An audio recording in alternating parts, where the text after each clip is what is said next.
Welcome to the deep dive. We are speaking directly to you today, the doctoral candidate. You are standing right on the precipice of, well, what is arguably the most scrutinizing, high-stakes intellectual gauntlet of your entire academic career. Yeah, the dissertation proposal defense. Exactly. Yeah. You are preparing to step into that room or, log into that virtual meeting space to defend your research proposal.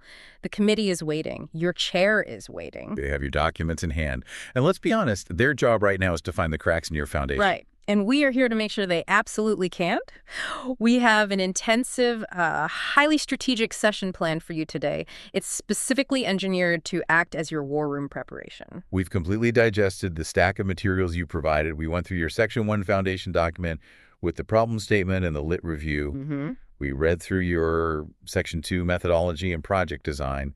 And we also have the actual slide deck you're going to use on the day of the defense. Our mission today is to pressure test every single inch of this proposal.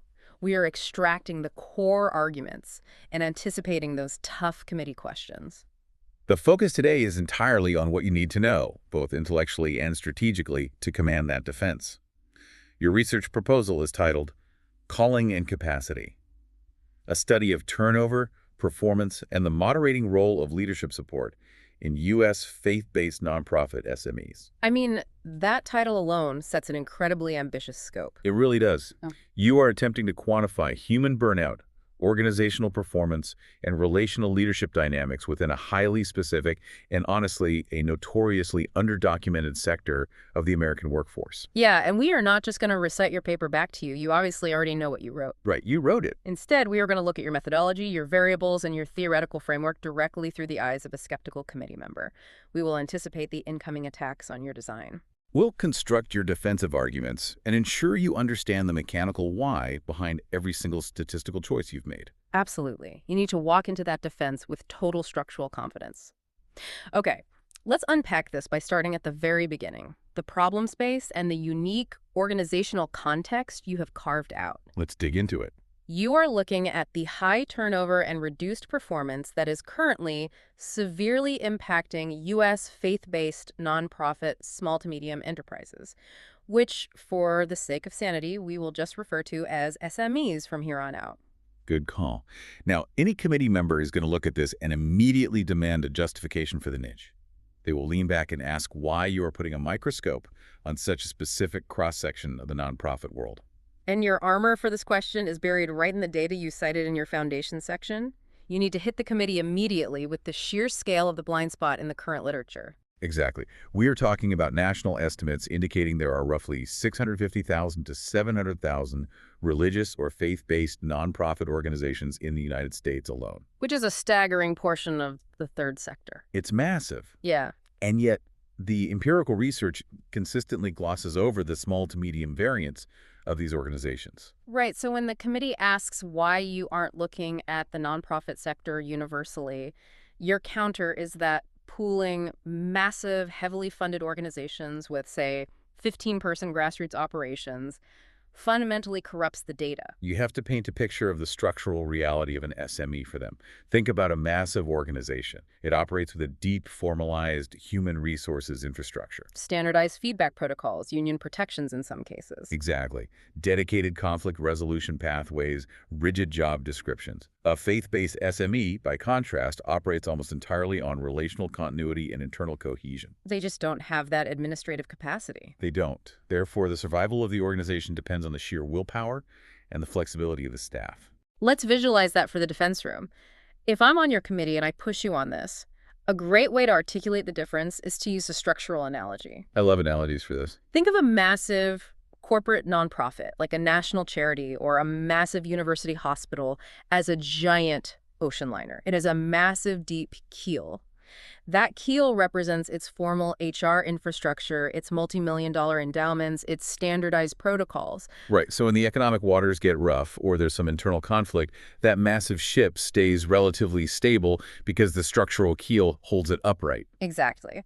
But a faith-based SME is a much smaller vessel. It does not have that heavy keel. It is highly maneuverable, highly mission-driven, but it is incredibly vulnerable to the waves. Just bobbing around out there. Right. So to keep the ship from capsizing, the crew has to constantly sprint from port to starboard.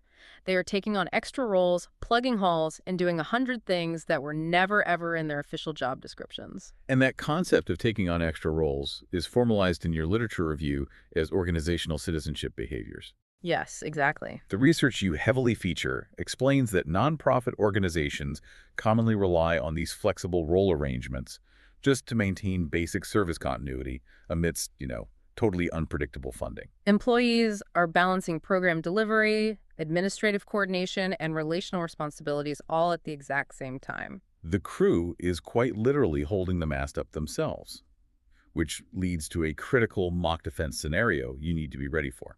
Let's hear it. A committee member leans in and says, "That's a nice analogy, candidate. But why not study faith-based organizations of all sizes? Why strictly limit your inclusion criteria to organizations with under 50 employees?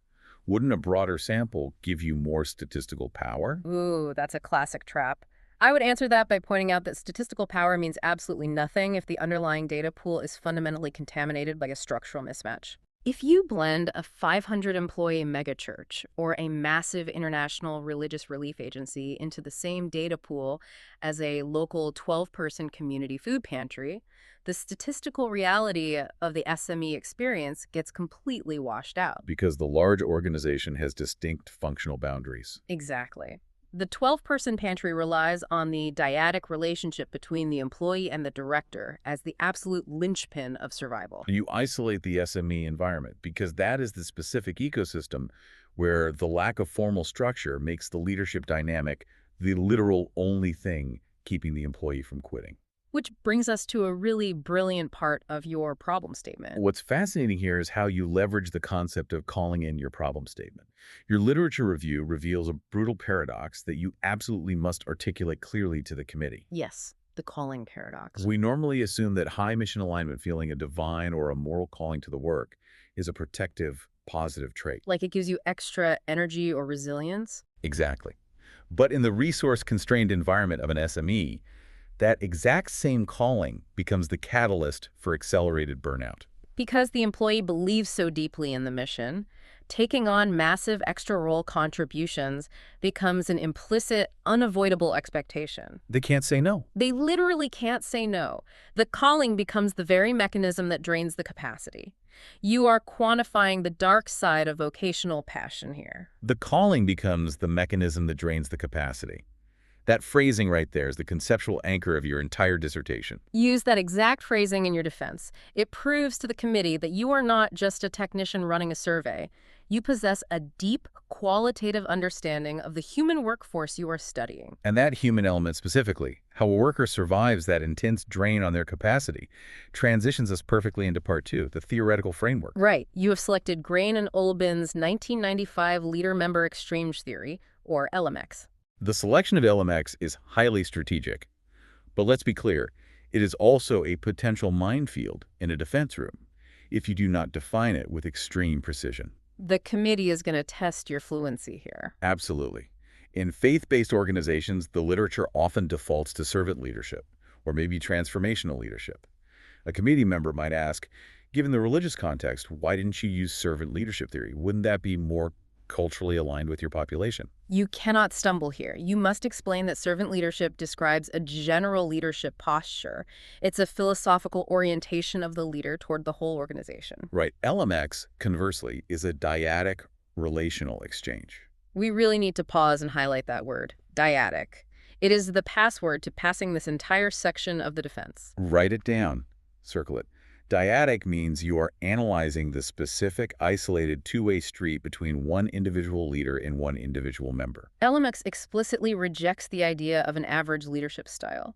It posits that a leader does not treat everyone the same. It's human nature. A manager might be a servant leader on paper, but in reality, they form a highly unique, specific relationship, an exchange quality with each distinct employee. Some employees naturally fall into the in-group.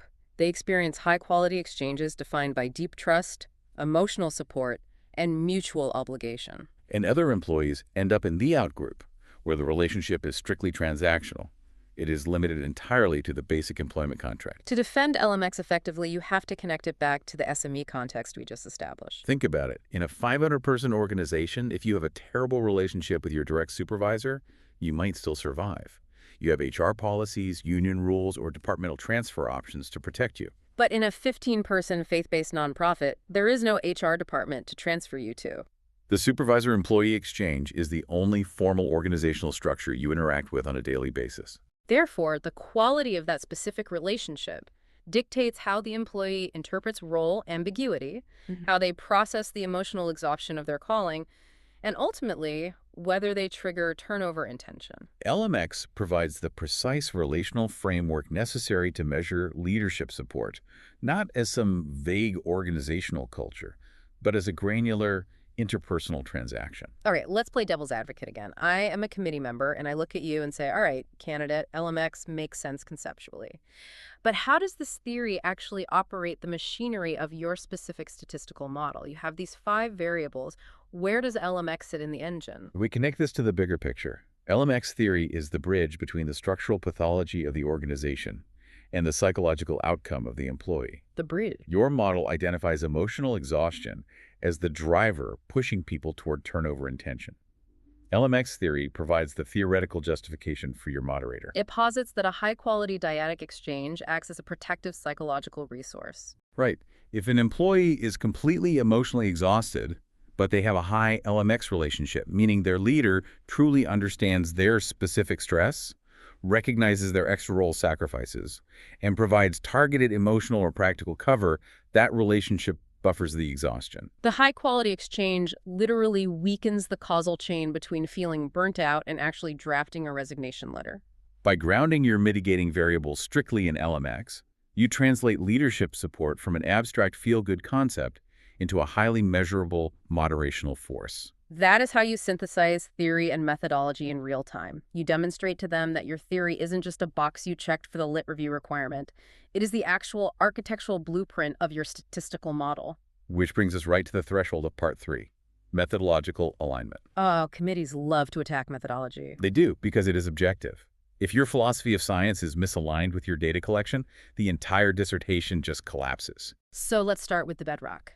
You state in your foundational documents that your research paradigm is post-positivist.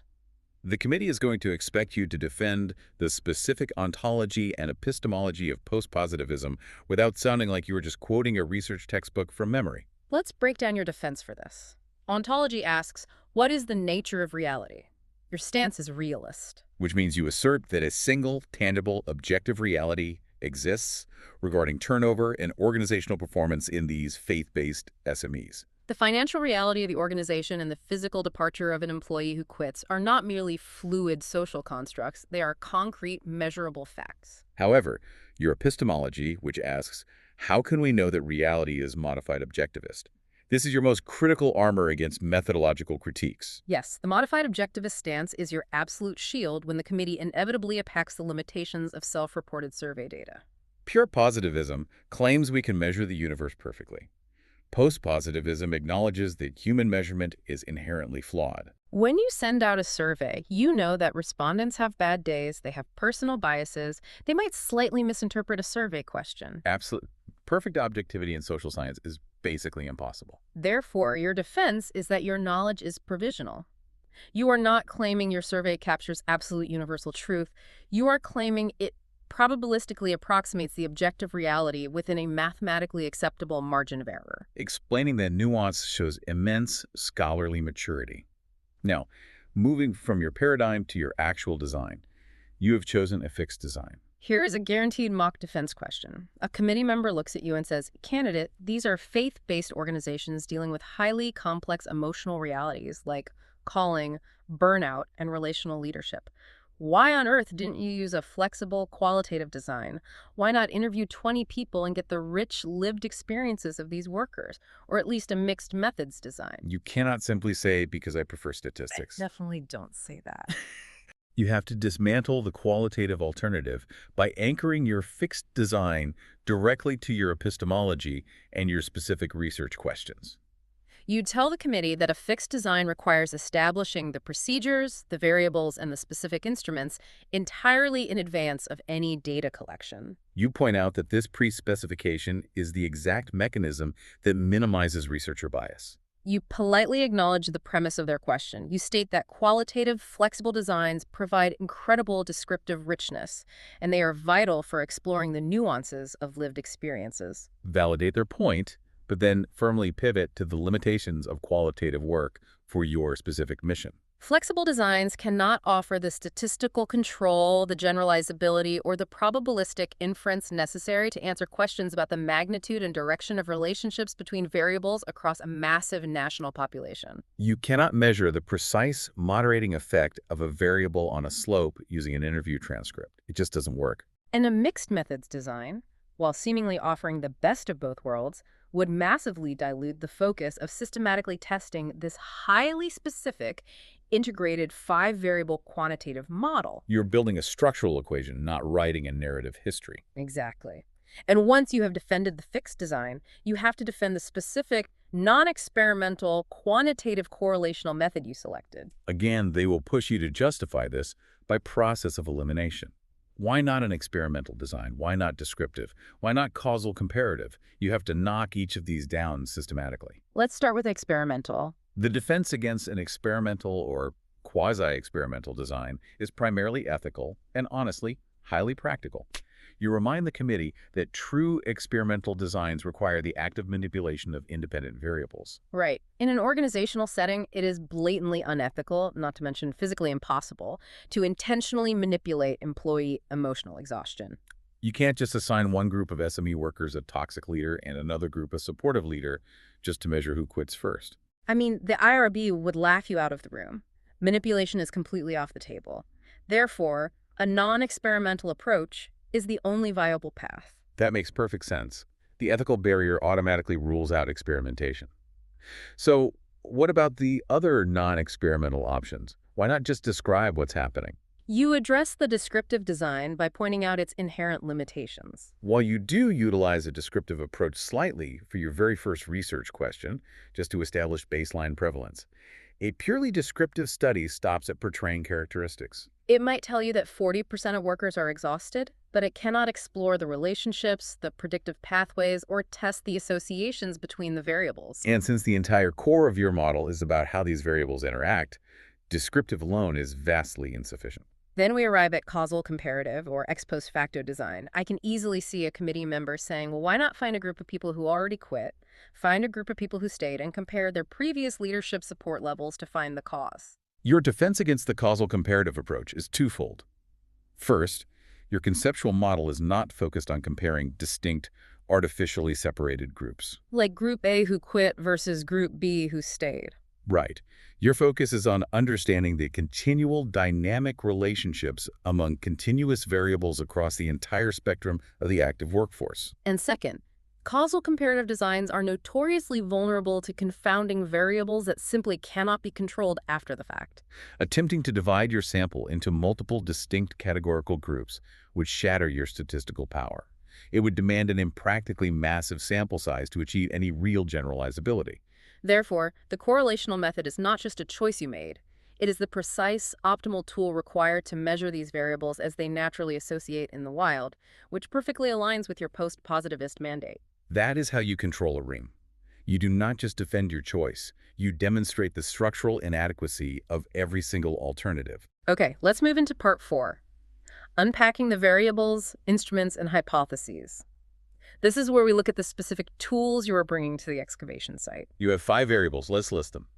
Emotional exhaustion, role ambiguity, turnover intention, perceived organizational performance, and your moderating variable, perceived leadership support. Here's where it gets really interesting. We are going to look at the exact instruments you selected for each of these because the committee will probe to see if you actually understand the psychometric properties of the surveys you are deploying. Let us start with Research Question 1 and Hypothesis 1.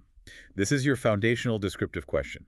You're asking what percentage of employees in this sector report high emotional exhaustion. The null hypothesis being that the proportion is not statistically significant from a baseline. While the instrument you're using here is critical, you chose the exhaustion subscale of the Oldenburg burnout inventory. It's an 8-item scale using a 1 to 4 Likert format. If a committee member asks why you chose the Oldenburg inventory over the much more famous Mathlack burnout inventory, your defense needs to be ready. You explain that the Oldenburg inventory is specifically designed to measure both physical and cognitive exhaustion in a way that is highly applicable across totally different occupational groups. Whereas older scales, like Mathlack, sometimes struggle outside of strict human services clinical environments. And mechanically, you need to know exactly how you are testing H1. You aren't just looking at the average. You will use a one-sample binomial proportion test. You will calculate the composite scores for each respondent, and then you are going to dichotomize them. You establish a CUS score of 2.50. Anyone scoring above that is categorized as experiencing high exhaustion, and anyone below is not high. You then test that observed proportion against a null comparison proportion of 0.50 or 50%. You have to be able to explain that dichotomization process fluidly because it is the mathematical translation of your theoretical concept of burnout. Next up, we examine RQ2 and H2, which test the relational pathway between emotional exhaustion and turnover and tension. Your hypothesis posits a statistically significant positive relationship, meaning as the fire of exhaustion grows, the intention to flee the burning building increases. To measure turnover and tension, you selected Cohen's 3-item organizational subscale, utilizing a 1 to 5 Likert scale. When they ask about this, your shield is that Cohen's scale is deeply battle-tested in organizational literature. Because you are testing the relationship between two continuous scale-level composite variables, you will deploy a Pearson correlation. Then we just mirror that analytical approach for research question 3 and hypothesis 3. This looks at the pathway between role ambiguity and turnover and tension. Again, you hypothesize a positive relationship. The more confused an employee is about their actual job description. Remember our ship analogy where everyone's running around holding up the mast, the higher their intention to leave. Your instrument here is the Abridged Role Ambiguity Scale by Rizzo and colleagues and Murphy and Gable. It's a 6-item scale on a 1 to 7 Likert format. And this will also be tested via Pearson correlation. Then you pivot to the organizational outcome with RQ3A and H3A, examining the relationship between turnover and tension and perceived organizational performance. Your hypothesis here is naturally negative. As turnover and tension rises within an organization, the perceived performance drops. The instrument you chose is Delaney and Huslid's 8-item scale, using a 1 to 4 Likert format. Now, this is a crucial moment for your defense. A committee member will absolutely challenge you here. They will say, "Candidate, you are studying small nonprofits. How can an entry-level employee accurately report on the objective financial performance of the whole organization?" That is a phenomenal trap. And you have to dodge it by explaining the brilliance of the Delaney and Huslid scale. You explicitly point out that this specific scale does not ask the respondent to report hard financial metrics or audit results, which they obviously likely don't have access to.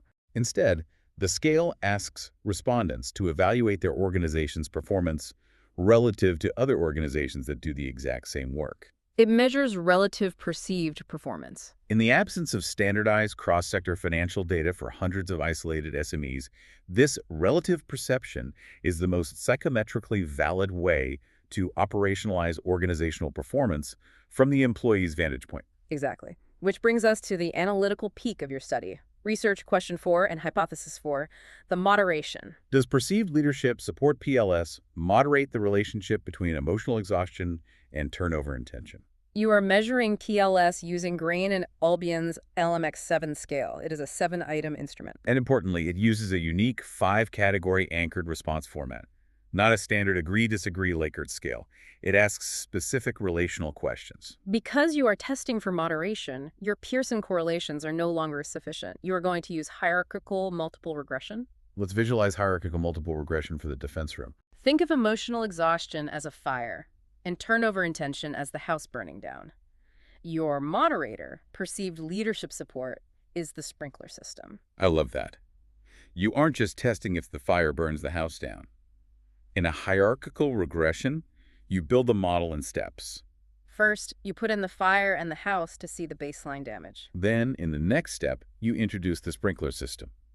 You compute an interaction term, literally multiplying the exhaustion score by the leadership support score to see if the presence of the sprinkler significantly changes the slope of the fire's destruction. If the interaction term is statistically significant, you have proven moderation. You have proven the sprinkler works. Now, we must execute a hard stop right here to address a very specific, highly critical discrepancy we uncovered in your materials. This is exactly why we do these deep dives. In your Section 2 text document, under the reliability heading, you cite your sources stating that a Cronbach's alpha coefficient of 0.70 or higher will be considered the threshold for acceptable internal consistency for your scales. But we looked at your slide deck. On the data preparation slide, under reliability, the bullet point explicitly states that reliability will be assessed using a Cronbach's alpha of greater than 0.60. That is a classic, brutal defense room trap. You have a massive contradiction between your paper and your presentation. If your chair or a methodological stickler on that committee sees that discrepancy on the screen, they will stop the presentation. They will zero in and ask candidate, which threshold are you actually using, 0.60 or 0.70, and why do you have two different standards? If you freeze up here or look confused, it severely damages your credibility. You must be prepared to smoothly, confidently correct the record. The strategy here is to own the typographical error in the slide deck while aggressively defending the rigorous standard in your text. In organizational research, 0.70 is the universally accepted baseline standard for established, validated scales. A threshold of 0.60 is sometimes deemed acceptable only for highly exploratory research or brand new, unvalidated item sets. Because you are deploying historically validated instruments like the LMX7 and the Oldenburg burnout inventory, adhering to the 0.70 threshold is your strongest methodological position. So when challenged, you simply say, I appreciate you catching that. The 0.60 on the slide was a typographical artifact referring to minimum exploratory baselines, but my actual analytical standard for these validated instruments, firmly backed by the literature in my manuscript, remains a rigorous 0.70. Catching that and addressing it without panic demonstrates total mastery over your own proposal. You turn a potential mistake into an opportunity to show off your methodological rigor. Okay, let's shift into part 5. Population, sampling, and data collection strategy. You have to defend exactly who you are studying and the logistical mechanics of how you intend to reach them. Your inclusion criteria are phenomenally precise. You are targeting paid adult employees currently working in U.S. faith-based nonprofits, which explicitly includes churches. But the SME boundaries are where you will get the questions. Yeah. You define an SME strictly as an organization with between 3 and 50 paid employees, and an annual operating budget between $100,000 and $500,000. Additionally, you stipulate that the participant must report to a direct supervisor. That final stipulation requiring a direct supervisor is conceptually vital. The committee might ask why you are excluding solo senior pastors, founders, or top-level executive directors who have no internal oversight. Your answer is rooted purely in your theoretical framework. LMX theory requires a dyad, a leader and a member. If a solo founder has no leader above them, you cannot measure leader-member exchange. You cannot measure leadership support if there is no leadership structure above the respondent. But defining the boundaries is only half the battle. With boundaries that precise, how do you actually find these people? The committee will rigorously interrogate your sampling strategy. You explicitly state you're using non-probability purposive sampling. If I'm on the committee, I'm going to ask, why not a simple random sample? Wouldn't that be more statistically pure? You shut that down by explaining the logistical reality of the sector. A random sample requires a master list of the entire population from which to randomly draw. And you must inform the committee that there is literally no comprehensive, centralized national directory of every single employee working in a U.S. faith-based nonprofit SME. The master list just does not exist. Because random sampling is structurally impossible, you must utilize purposive sampling. You will leverage professional networks, denominational associations, and data platforms like Amazon Mechanical Turk or Prolific, filtering the raw respondent pool aggressively through your pre-established screening questions.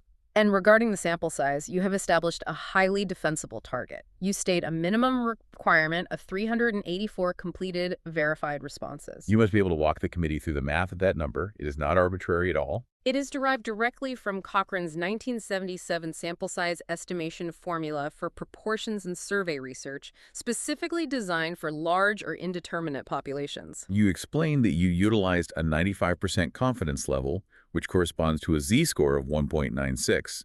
You set a strict 5% margin of error. And critically, because you do not know the exact population variance beforehand, you assumed maximum variability, where the proportion, or p, equals 0.50. When you plug those specific values into Cochrane's formula, it yields a minimum required N of precisely 384. Walking them through that calculation proves you are grounding your logistics in established statistical theory, not just guesswork. Now let's talk about what I think is the most strategically brilliant part of your entire proposal, the data validation protocol. Yes.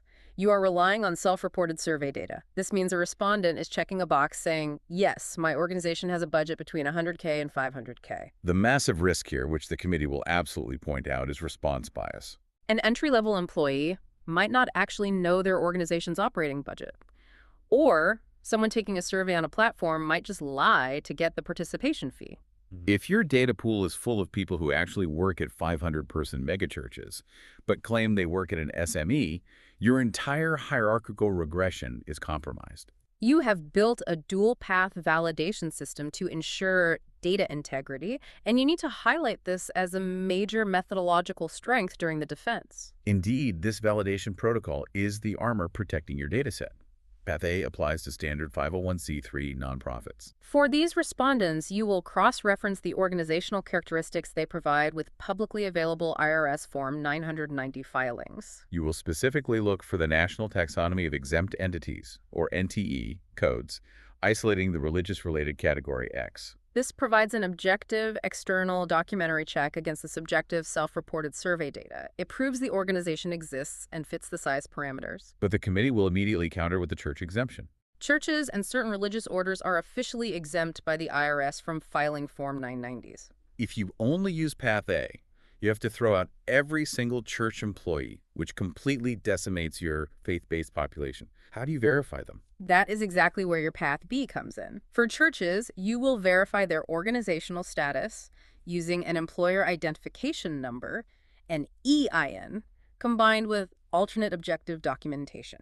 This could be a formal listing in a denominational directory, a publicly posted schedule of worship services, a named governing board on a website, or a formally stated faith statement. You must emphasize to the committee that while this introduces a slight methodological heterogeneity, meaning you are using two different verification methods, it is absolutely necessary to capture the true breadth of the sector. You acknowledge this in your limitations, which shows incredible self-awareness. You mitigate the risk of this dual-path system by applying the exact same uniform size bounds and pre-registering your screening logic. Furthermore, you can offer to run sensitivity checks by group during the analysis phase to ensure Path A respondents don't significantly differ from Path B respondents. It is a highly thorough, mature approach to data integrity. We are in the home stretch now. Let's move to Part 6, Data Analysis and Ethical Assurances. You've collected your 384 verified, validated responses. The data is sitting in a file. The committee wants to know you aren't just going to blindly press a button in SPSS and hope for a p-value less than 0.05. You need to narrate your data analysis workflow step by step. Your plan is meticulously structured. You will export the raw data from Microsoft Forms or your survey platform into Excel. You must explicitly state that you will maintain a pristine, untouched raw data file and create a completely separate working file for the actual analysis. In that working file, you will screen for missingness. You have established a hard boundary. Cases with greater than 40% missing data will be removed entirely from the dataset. For cases with minimal random missingness, you will utilize list-wise deletion. Once the dataset is clean, you import it into SPSS. You will execute the necessary reverse coding for any negatively worded survey items to ensure all scales align directionally. And then you will compute your composite scores by averaging or summing the items according to the specific validated instructions for each instrument. Then comes the gauntlet, the assumption testing. Before you are mathematically allowed to run your Pearson correlations or your hierarchical multiple regression, the data has to pass a series of preliminary tests to prove it is mathematically fit for parametric procedures. If you don't test assumptions, your results are essentially fiction. You need to be ready to list these off and explain what they look like. You will test for normality, utilizing the Shapiro-Wilk test, but you won't rely just on the p-value. You will conduct visual inspections of histograms and QQ plots to ensure the data roughly follows a bell curve. You will check for linearity by looking at scatter plots to ensure the variables relate in a roughly straight line, not a U-shape. You will also test for homoscedasticity. If your chair asks you to explain that term simply, you want a clear visual ready. Think of homoscedasticity like a scatter plot, where the spread of the data points stays consistent as you move horizontally across the graph. It should look like a straight, uniform tube of dots. If it looks like a cone that gets wider and wider at one end, you have heteroscedasticity, meaning the variance of your errors is not constant, which violates the core rules of regression. Finally, you will check for multicollinearity by examining the variance inflation factor, or VIF values. You must state the threshold here. VIF values exceeding 10 will indicate a critical concern that your independent variables are too highly correlated with each other. If emotional exhaustion and role ambiguity are essentially measuring the exact same thing, they will totally distort the regression model. Now here is how you elevate your defense from good to masterful. A strong doctoral candidate knows how to test assumptions. A masterful candidate knows exactly what to do when the data inevitably fails those assumptions. Real-world survey data is incredibly messy. It rarely forms a perfect bell curve. If a committee member asks candidate, "What is your contingency plan if your emotional exhaustion data is severely skewed and completely fails the Shapiro-Wilk test for normality?"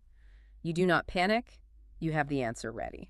You reply, "If the data fails the parametric assumptions, I will immediately deploy my predefined non-parametric alternatives." If normality is violated for your bivariate analyses, your RQ2, 3, and 3A, you will replace the Pearson correlation with Spearman's rho, which relies on rank order rather than continuous distribution. If the regression assumptions for your moderation analysis fail, such as encountering non-normal residuals or severe heteroscedasticity, you will compute bootstrapped confidence intervals. Bootstrapping involves resampling your own data set thousands of times to estimate the distribution, allowing you to maintain inferential robustness even when the original data is messy. Having those contingency plans articulated proves you are thinking like an adaptable statistician, not just someone blindly following a rigid recipe. Finally, within this methodology section, you must briefly touch on the ethical assurances.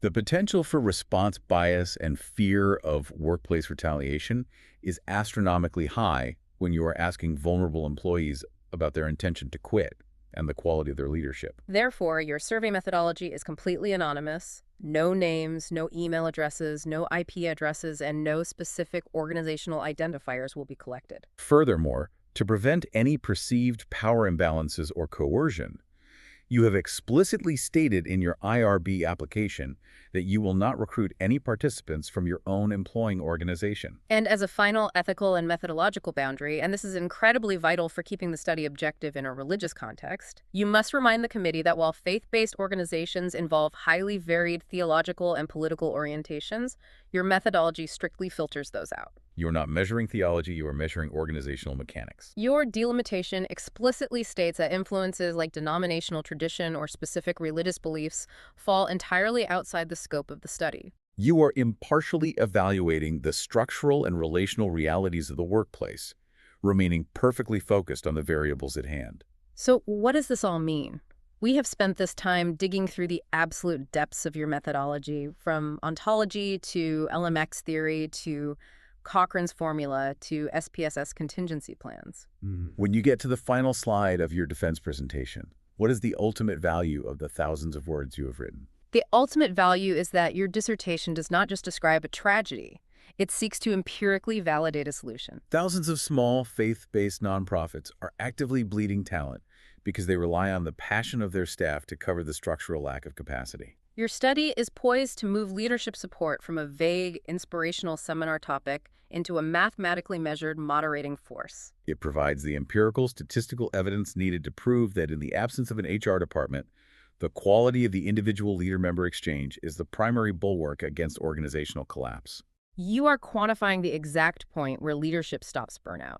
It is a phenomenal contribution to both organizational management and leadership studies.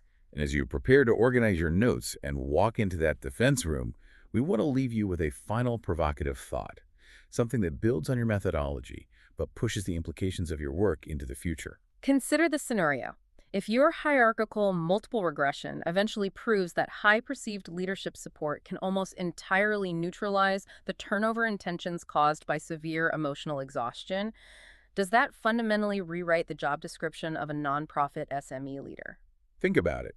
If the data holds, are they no longer just directors of a mission or managers of a sparse budget, but primarily, empirically, the structural emotional buffer for their staff? If LMX is the only keel the small ship has, then training leaders in dyadic relational exchange isn't just an HR best practice. It is the absolute core requirement for organizational survival. That is the kind of paradigm-shifting insight your research is on the verge of proving.